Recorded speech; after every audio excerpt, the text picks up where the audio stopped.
Alright, hey guys, we are going to do the algorithm, our traditional way now. Alright, so we're going to start by doing it 4-digit by 1-digit.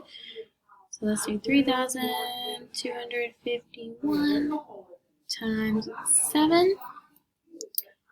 So you're going to stack the numbers. 3,251 times 7. Okay, so now we are going to take the 7 and go all the way. So 7 times 1, which is 7. So I'm going to put that in the ones place because that's where that 1 is. 7 times 5 is 35. Well, that 5 is in the tens place. So that's where the first digit in 35 is going to go. 5. Now, I got to carry that 3. The 3 is going to come up here because I can't write 35 in the tens place. 7 times 2 is 14, but I got to consider this 3. So 14 plus 3 is 17. So I put my 7 in the hundreds place. I lined it up with that 2 right there. And I carry that 1.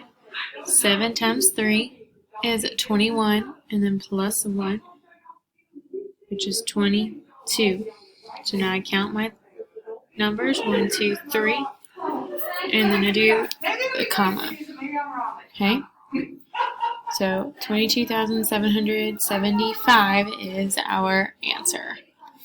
Okay, so now we're going to do it with a 2-digit by 2-digit. So let's do 63 times 20. Let's just do 63 times 20. So now let's stack 63 times 20. Okay, so 0 times 3 is 0. Put that in the ones place. 0 times 6 is 0. Then the tens place. Now, since I'm going to a new place value, I'm going to go to a new line. Okay, but since it's in my tens place, I'm going to put a 0 here to hold that ones place. So now, 2, because this is really like 20 times 3, which is 60. So I put that 6 there. Now, 2 times 6 is 12, so I'm going to write 12. And since I don't have any other numbers I'm multiplying, I write that 12 out. So I draw my line, and I'm going to add 0 plus 0 is 0. 0 plus 6, 6, 2, 1. And now I count my numbers, 1, 2, 3, and I put a comma. So 1,260 is our answer.